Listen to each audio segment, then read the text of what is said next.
remain in Kabul. On Sunday, U.S. military forces conducted an unmanned over-the-horizon airstrike on a vehicle known to be an imminent ISIS-K threat. This self-defense strike successfully hit the target near Kabul airport. Significant secondary explosions from the targeted vehicle indicated the presence of a substantial amount of explosive material. We are aware of reports of civilian casualties, and we take these reports very seriously, and we are continuing to assess the situation. Separately, at approximately 11 p.m. Eastern Time last night, as many as 5 rockets were fired at the Kabul airport. U.S. military forces successfully employed our force protection measures to thwart that attack. U.S. forces retain the inherent right of self-defense and are authorized to meet threats with a swift and forceful response. Force protection is paramount in this phase of the operation. Over the weekend and into today, evacuation operations continued. Yesterday, 26 U.S. military aircraft, all C-17s, departed with approximately 1,200 evacuees. In total, there were 28 flights out of Kabul airport in the last 24 hours, which included the remaining coalition departures. As of today, more than 122,000, including 5,400 Americans, have been evacuated from Afghanistan. U.S. military troops have shown tremendous bravery and compassion as they put themselves in harm's way to evacuate as many American citizens and Afghans as possible during this operation. That work by U.S. service members continues across the globe at a number of intermediate staging bases and DoD installations. In CENTCOM, more than 27,000 passengers await follow-on movement from 6 active locations. In EUCOM, 3 active locations currently have more than 22,000 passengers, and today 17 flights will transport about 3,700 passengers to both Dulles International Airport with approximately 11 flights and Philadelphia International Airport with 6 flights. In NORTHCOM, there are nearly 13,000 passengers that remain at 5 different U.S. installations. These numbers are a snapshot in time, and movement of personnel is very fluid. We do not expect these passenger totals to match the total number of evacuees from Afghanistan, nor will they match the total Afghans arriving to the United States. The mission of the evacuation operation was to help as many people as possible leave Afghanistan. Some of these evacuees included American citizens, third country nationals, or Afghans whose credentials permitted them to otherwise depart without processing at a military installation. Military, civilian, and contract personnel continue to work closely with both government and non-governmental agencies to meet requirements and provide additional capabilities for families as they continue their transition. While operations in Afghanistan will conclude soon, the DoD effort to support the interagency is ongoing. Additionally, the Department of Defense continues to support humanitarian relief operations in response to national disasters here closer to home. In Haiti, the U.S. military assets have flown 560 sorties, providing rapid logistical and airlift support, including delivery of more than 348,000 pounds of aid. On the Gulf Coast with Hurricane Ida, NORTHCOM, as of this morning, in coordination with FEMA and our National Guard, has activated more than 5,200 personnel in Louisiana, Mississippi, Texas, and Alabama in response to the hurricane. They bring a variety of assets, including high-water vehicles, rotary lift, and other transportation capability to support recovery efforts. The U.S. Army Corps of Engineers is operational in New Orleans and is assessing the storm's impact. DoD stands ready to assist as requested by FEMA. Thank you.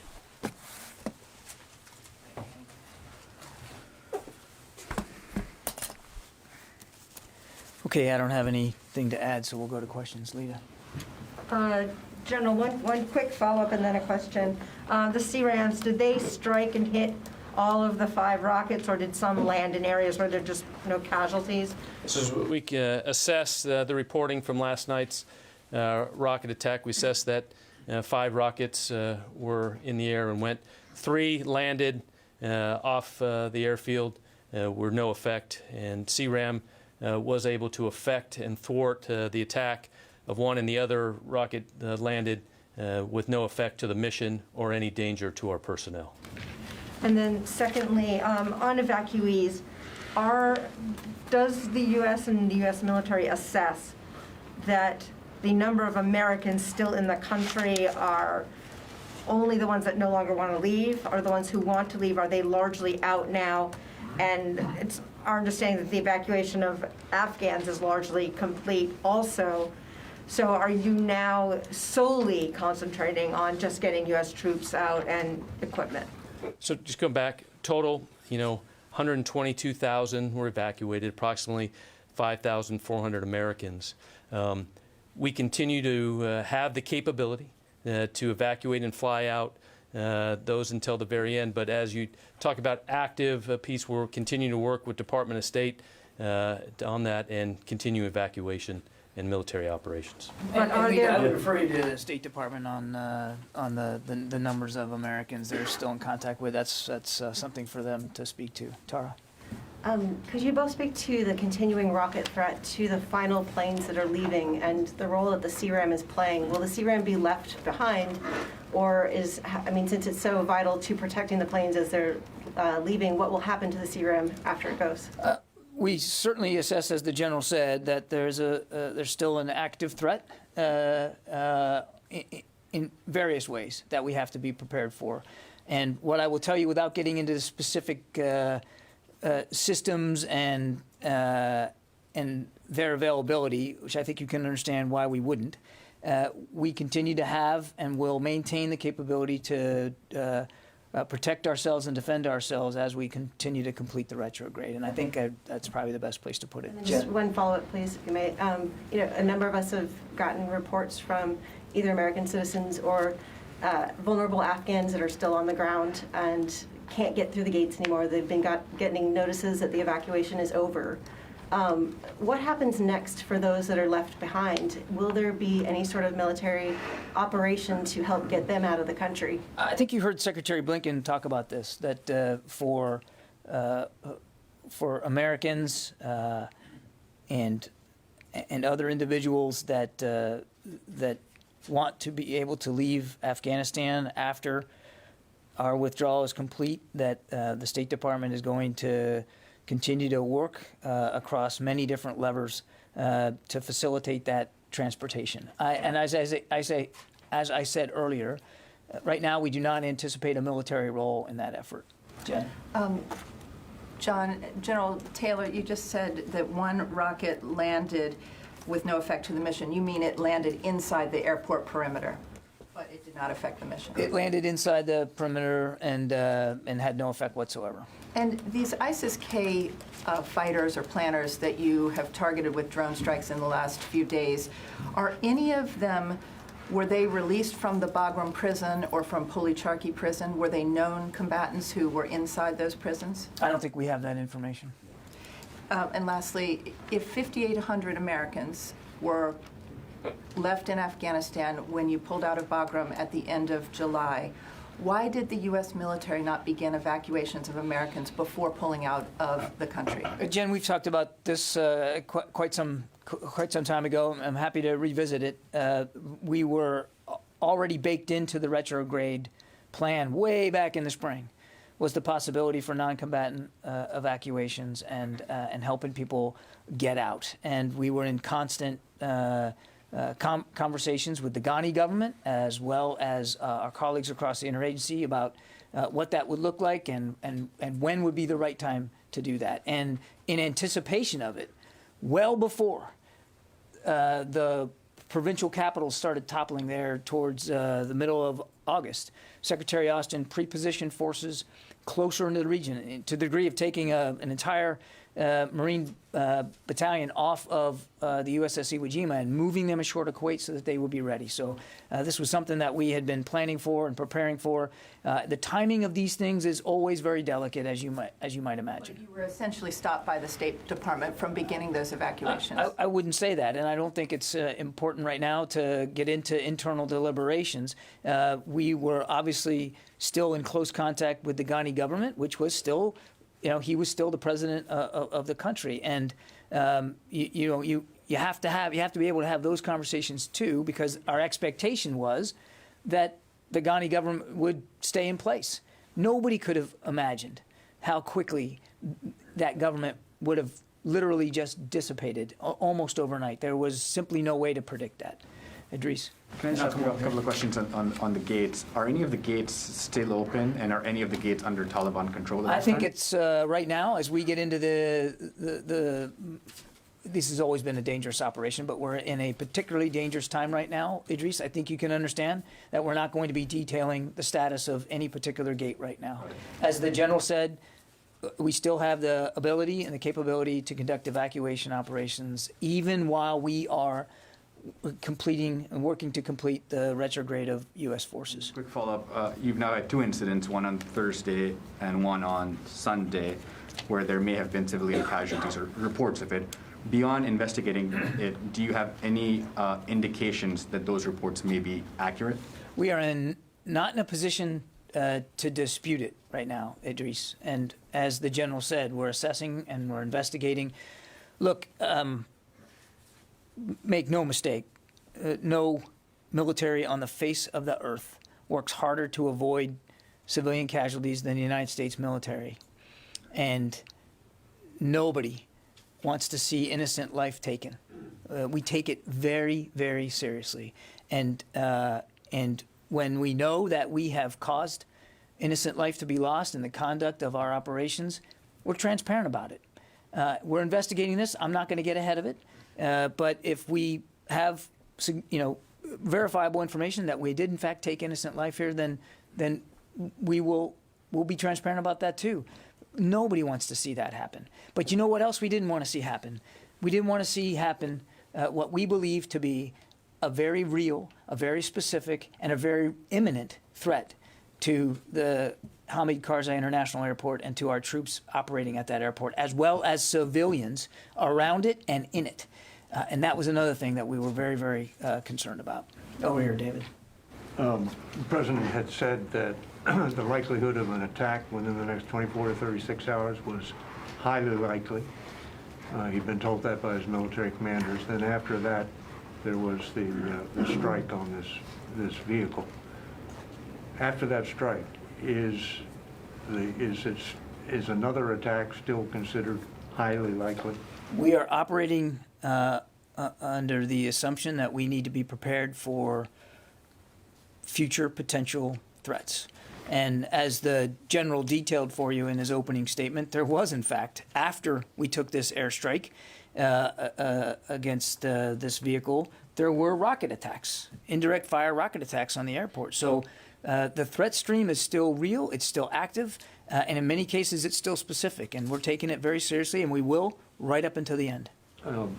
You didn't specifically answer the question about whether the Taliban, you said you weren't going to talk about who was at what gate, but are the Taliban on the airport? Not to my knowledge, they are. No. Yeah. Thank you. I have a few today, sorry. You mentioned 122,000 have been evacuated. How many of those are SIVs and their families? I don't have a good breakdown of how many in the 122,000 are SIVs and their families. That's really a better question for the State Department. We know that roughly 5,400 of the 122,000 are American citizens, and the vast majority, of course, are Afghan, and I just don't have a breakdown of that. Well, our reporting is saying that there are about 7,000 of the 88,000, so that leaves more than 80,000 SIVs and their family members left behind. Does the Pentagon see that as a success, leaving 80,000 people, SIVs, who worked alongside our troops behind? Carla, I can't verify that number, the math you just gave me, and I can't tell you what the breakdown is right now between the more than 12,000, maybe more, Afghans that we were able to evacuate in the course of less than a couple of weeks. I can't give you the breakdown right now. I honestly can't. What I will tell you is that obviously we wanted to get as many people out as we could. And in the course of a very short order of time, 122,000, the largest airlift that the U.S. military has conducted, got 122,000 people to safety. Now, there will be a time when this is complete that the State Department can do the math and figure this out. But I think we're all focused right now on continuing the mission that the general described us doing and making sure that right up until the end that we can get people out safely, including evacuees. And then secondly, we have sources that say Marines guarding the airport allowed relatives and extended family members of Kabul embassy local staff, despite not having documentation. But meanwhile, spouses and children of Afghans who hold American citizenship and legal permanent resident status were turned away in some cases. Have you heard this as well, and can you confirm this? I have not heard those reports, and I cannot verify them. I will tell you that without speaking to these reports, the Marines and the soldiers that have, for the last couple of weeks, been helping consular officers man these gates and help process people in did heroic work. And they had to make decisions in real time about trying to help people get out. And the numbers speak for themselves. 122,000 plus is significant. And a lot of lives were saved. And a lot of lives are now in a better place, and they're going to have opportunities they couldn't have had before, thanks to the work that these troops did in concert with their State Department colleagues at these very dangerous gates. And one more, if I may, not on Afghanistan. Beijing has come out with a new South China Sea policy, which forces people to self-identify while approaching their self-claimed maritime territories. This policy reportedly goes into effect on Wednesday. Does DoD plan on following that policy? I haven't seen this report, Carla, so I'm not going to take it from the podium right now. What I will do is take the question back, and we'll try to get you a better answer. But you're hitting me up with a statement from the Chinese that I have not seen, and I'm not going to speculate at this time. Nazira. Thank you, John. There's a question that many of Afghans want me to ask you. They said, why President Biden not warning the Taliban that if any of a U.S. citizen or Afghan allies are hurt or killed after our departure from Afghanistan, their leadership will be targeted, just like ISIS was targeted recently? Nazir, thanks for the question. I think the president has been very clear that what our expectations are once this retrograde is complete with respect to the safety and security of American citizens. I mean, I think we've been very clear about that. And as you heard Secretary Blinken say, we're going to continue to pursue a variety of means to help those Americans who want to get out after we are gone, get out. Yeah, Tom. You talked about flights heading to Dulles and Philly. Can you give us a sense of how many people are on those flights and the breakdown of Afghans in the U.S.?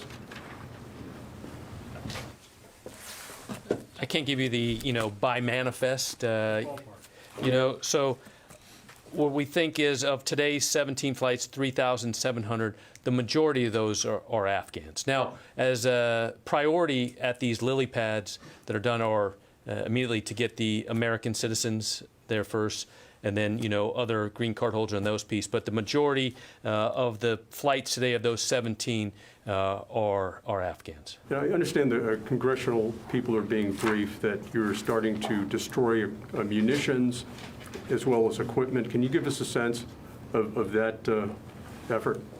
At Kabul? Yeah. What I go back to is commanders on the ground retain that authority and the capability to remove or destroy equipment and weapons to ensure that those don't fall into the hands of anybody else. Well, are we going to get an accounting of what has been destroyed, let's say Blackhawks or other equipment? I think when the time is right, we'll be able to try to help better flesh that out. Time's not right for that right now, Tom. Barb. Two quick questions, if I may. On the strike against the vehicle, do you The Central Command talked about secondary explosions, I think, and that, but do you actually have visual evidence that there were secondary explosions? Are you convinced that there were? Because that seems to be one of the potential contributing factors to civilian casualties. So are you certain there were secondary explosions? Yes. I just have a follow-up on a different part of this. Can you say how you're sure? No. My other question then is this: as we inevitably come down to the final hours, what advice or thoughts for American passport holders or green card holders who might be trying to get to the airport and get through? Is there still time for them? There is still time, and the State Department is in touch, we know, with additional American citizens. Again, given the tense security environment that we're dealing with, I think it'd be better to just not talk about it much more than that. But they are in contact. Court. What do you mean by there's still time that flights will continue tomorrow on the 31st? I'm not going to get ahead of the actual operational schedule, Courtney. I'm not going to do that. And then can you, a little bit more on the continuing strike from ISIS-K. After the U.S. is completely out on the 31st, will you coordinate with the Taliban or give them notice if you plan to conduct more strikes against ISIS? I don't think it's useful to get into hypothetical operations, future operations one way or the other. The only thing I would tell you is that the President has made it very clear that we will maintain robust over-the-horizon counterterrorism capability, the kinds of capabilities that you've seen us use in just the last 24, 36 hours, and we'll have the ability to act in ways that are in keeping with our national security interests and help prevent attacks on the homeland. We still have that capability. We will use that capability. What's not hypothetical is the fact that the U.S. military has been coordinating with the Taliban on the ground for the last 2 weeks or so. So to ask if you were going to continue coordinating with them, in this case against ISIS-K, isn't hypothetical. Will you continue to coordinate with the Taliban after August 31st? I beg to differ. I actually think your question is entirely hypothetical about something that is entirely different than what we've been coordinating with the Taliban on over the last 2 weeks, which has been to help us get as many people onto that airport as possible. I do appreciate the sense of the question. I'm not trying to mock it. It's just that I don't think it's helpful for us to talk about what over-the-horizon counterterrorism capability is going to look like going forward and how we're going to execute it. Suffice it to say, we have the capability. We've demonstrated that over just the last couple of days in strikes that were not coordinated with the Taliban, and we have that ability to go forward. And then does the Pentagon or CENTCOM or whomever it would be have the authority to continue to conduct strikes against ISIS-K after August 31st, or do those decisions have to go to the President on a case-by-case basis? The commander on the ground has the authorities he needs right now. I'm not going to talk about authorities going forward. I will say this, not in terms of, I know what you're asking, specific approval authority for each and every strike. I won't talk about policy decisions going forward, except to say that the entire interagency, certainly the entire military chain of command, understands the existence of this threat and the possibility of this threat to continue to exist over time, and we have the capability to deal with it. Louis? Following up on these contacts with the Taliban, have there been contacts with the Taliban about the U.S. withdrawal that's going to be taking place right now and over the coming days to ensure that there are no misinterpretations of what's going on? The short answer to your question is yes. Without getting into detail, our commanders on the ground remain in communication with Taliban leaders around the airfield to deconflict and to prevent miscalculations and misunderstandings. And so far, that communication has been effective. And that applies to the withdrawal that's going on right now? It does. Nancy? I'd like to ask you about, or to follow up to Idris's question. In the initial readout from CENTCOM on the strike over the weekend, on the car bomb and the suspects in it, the U.S. said that initially, the initial assessment was there were no civilian casualties. On what basis did the U.S. make that assessment?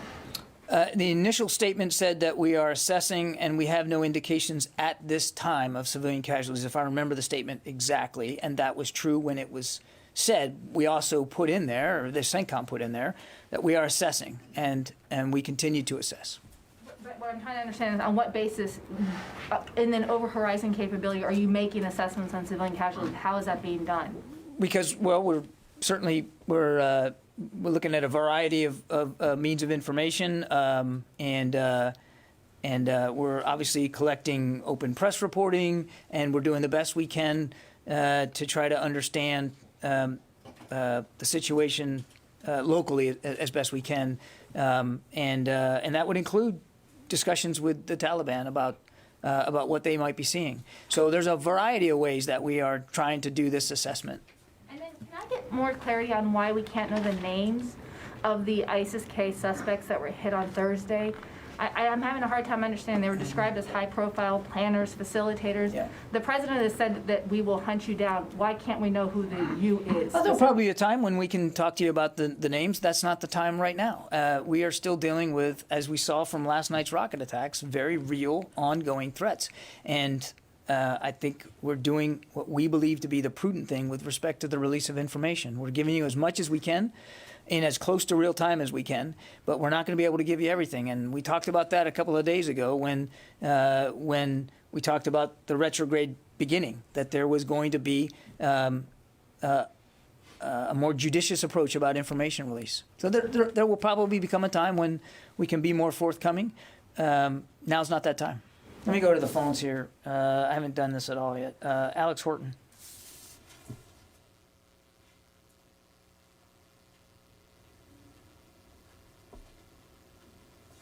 Okay, we'll come back to you, Alex. Jeff Shogel.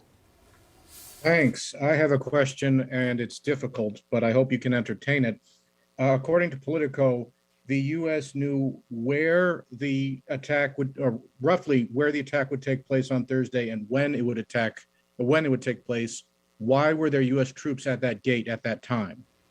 Jeff, what I can tell you is that we have been monitoring as close as we can intelligence that led us to believe that we were in a very dynamic and in some cases specific threat environment. Number one. Number two, as General McKenzie said, we're gonna investigate. We're gonna get to the bottom of what happened last Thursday. 13 precious lives were lost. We're going to take that seriously, and we're not going to investigate it in public. Number three, I am absolutely not going to speak to a press story that was informed by the unlawful disclosure of classified information and sensitive deliberations here at the Pentagon. Just not going to do it. Yeah, bye. John, given being conducted at a residential area, this strike, drone strike, the collateral damage of this strike was almost a certainty. So was that the only option you guys used? Just a question to both of you. Was there any other option to stop that bomb-laden vehicle? I'll let the general. I'll ask the general to provide context. Only thing I would say is that we've used the word dynamic a lot, and I know that sounds like Pentagon speak, but that's really the best way to describe the threats we're facing. Dynamic, moving, fluid, quick. And because that's how ISIS-K operates. And we have to try to be as quick and as nimble as they are. And when you have what we believe to be an imminent threat, and we believe this to be an imminent threat, we took the action that we believe was the most necessary at the best opportunity to thwart that attack. Commanders will always minimize collateral damage. That is one of the key tenets of how we operate. In this case, just like Mr. Kirby said, that this strike prevented a high-profile attack against both, coalition U.S. forces and other Afghan civilians. And so, as we looked at the information that we had during the time of the strike, we took all those measures in place, and the decision was made to strike and thwart that attack. And also on the 5 rockets, so the U.S. Force protection measures engaged those rockets, and then apparently they hit one of them, or you didn't engage the other ones? You just wanted to engage that specific 4th one? Yeah, as we look at, just going back, The force protection CRAM did work. It did engage and had effect on the one, and then one did land in an area, and it was not effective. So it didn't intercept that one, right? That is correct. We intercepted one, and it was effective. Okay. The CRAM was effective. Therese. Morning, John. I just need to clarify the numbers you stated earlier. Of the 122,000, is the 5,400 a part of that number of Americans evacuated, or is that a separate number from the 122,000 plus evacuated over the course of this operation, going back to late July when we started moving SIV applicants back home. And then when you add in the since then, yes, 5,400 is included in the 122,000. Okay, thank you. Of course, I understand you can't give us an update on the number of troops on the ground, but are you still confident that all the troops will be out by the deadline? And also, if you can clarify when the deadline will come into effect, like Kabul time, August. It's a little bit confusing. No, fair. Answer to your first question is yes, and the answer to your second question is I'm not going to get into it. Janie. Thank you, John. If the ISK terrorists continues terrorism in Afghanistan, even after the withdrawal of U.S. troops on the 31st, will the United States get involved in the war on terror again? Well, I think I'd like to go back to what I said before to Courtney. The president's made it clear that our combat mission, the war we have been fighting in Afghanistan, that's going to end, and it's going to end very soon here. But what's not going to end is our commitment, especially here at the Defense Department, to protect the American people from threats, and particularly from any terrorist threat that could emanate from Afghanistan again. And as I said to the previous answer, you can see in just the last 24, 36 hours that we do have an effective over-the-horizon counterterrorism capability. We've employed it now twice, and that capability will remain. And obviously, we're not going to detail what it looks like on any given day against any particular threat, but we're going to maintain that capability to protect the American people from threats that could emanate from Afghanistan. And it's also important to remember that the counterterrorism threat isn't just in Afghanistan.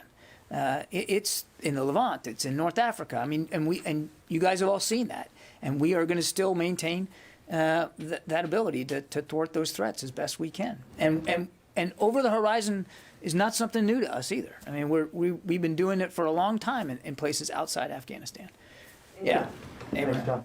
That over-horizon ability for strike and for ISR, is that still coming from Gulf bases, or are you making progress with regional partners for that over-horizon? It comes from over the horizon, Abraham, and I'm not going to go into more detail on that. Is being made with those negotiations? We continue to have discussions with neighboring nations about possibilities. I don't have anything to announce today.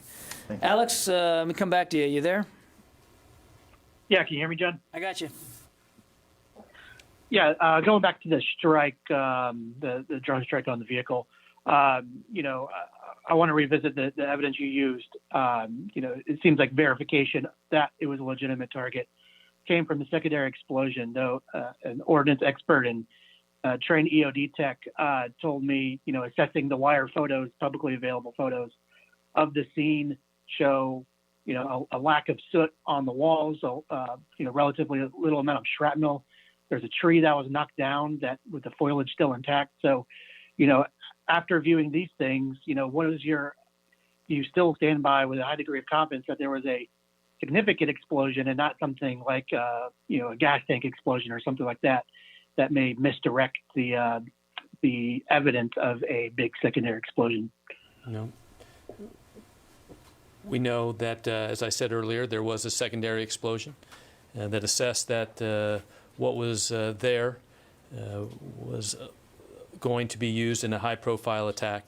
I don't have details on the information that you're just saying there, but our intelligence experts and the CENTCOM will continue to assess the post-strike activities. Okay, a couple more on back there. Does the coordination with Taliban apply to the final phases of the withdrawal? I mean, will they take over the airport before you leave? How will you ensure the protection of your troops? Will you depend on your capabilities? How the outcome would look like, the last flight? There's a lot there. As I said to Louis, we have been in communication with the Taliban about these final days, so that we can make sure that there's no miscalculation, no misunderstanding. Our goal is to complete this retrograde and to wrap up evacuation operations as safely and as orderly as we can. Obviously, I'm not going to get into the details of either the conversations we're having or our processes and procedures. As we have seen all too vividly in the last day, the threat remains high and it remains real. So what I can assure you is that that General McKenzie and Admiral Vasely, General Donahue there on the ground, they have worked out a very carefully coordinated method of safely completing this retrograde, and that's about as far as I think I can go. As for the airport will remain operational through our final flights. What it looks like after we are gone, I would just point you to what the Secretary of State said, that the international community, there's a couple of countries that have talked about being able to come up with an arrangement to keep it operational for commercial air traffic in coordination with the Taliban. I'll let those countries speak for their efforts with the Taliban. That would not be a U.S. military function. It would not be a U.S. military responsibility once we have completed the retrograde and we are no longer there. Just a couple more. Yeah, Megan? The ratio of flights to people getting out has gotten pretty high. Is that only indicative of fewer people coming onto the airport, or is that also a mix of flights filling up with equipment and supplies heading out? Yeah, so we're not going to get into details of load plans, but obviously we are reaching the end of our prescribed mission, so commanders are inflowing and outflowing those requirements needed to complete the mission. And are there still strike aircraft flying overhead, keeping out in case something's going on near the airport while everyone's getting on the planes? Assets, as we talked about, assets available. We're not going to get into the details of what's flying and what there is, but the commanders that are fulfilling this last part of this mission have all the assets they need in the air and on the ground and where they're at to complete the mission safely. 2 weeks ago, you guys were... Non-combatant evacuation operations are dangerous, period. The end of them, particularly one in an environment that we can't clearly cannot consider permissive, are particularly dangerous. And the commanders on the ground have the resources they need to enact appropriate force protection. What is more dangerous now about saying there are F-18s and Reapers flying over than there was 2 weeks ago when you guys were teased? It's not that we're not saying more specific because for one reason or another. It's that we are in a particularly dangerous time now, Megan. Not that it hasn't always been dangerous, but it is particularly dangerous now. And we're just not going to detail every aspect of our force protection measures in public while we still have troops in harm's way and we're still trying to get people out of Afghanistan. There will be a time to talk about all that. It's just not today. One more question. Yeah, Jen. There's an American hostage still being held by the Taliban. Has the Taliban agreed to release Mark Frericks before the U.S. leaves? Does the U.S. have any plans to leave without this American hostage? Well, without getting into specifics, Jen, I can tell you that we share the entire government's concerns over Mr. Frericks and our strong desire to see him returned home to his family where he belongs. And there has been a concerted effort over many, many months to try to achieve that outcome. And regardless of what we do over the next day or so, we will remain, all of us will remain focused on returning him safely to his family. That's not gonna change one way or the other. Okay, listen, I'm gonna wrap it up here. I appreciate it. Thanks very much, and we'll talk to you soon.